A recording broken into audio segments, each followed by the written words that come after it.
भक्त्या संसारजन्यदुरितोद्भवनिर्गतास्ते कैवल्यधाम परमं समवाप्नुवन्ति स्तोत्रमेतत्पठेद्भक्त्या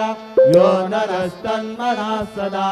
सद्गुरु साईनाथस्य कृपापात्रं भवेत् ध्रुवम् रुसो मम प्रियाम्बिका मधवरी पिता हि रुसो मम प्रियाङ्गना प्रियसुतात्मजा हि रुसो भगिनी बन्धु हि श्वशुर सासुबाई रुसो न दत्त गुरु साई मधवरी कधी रुसो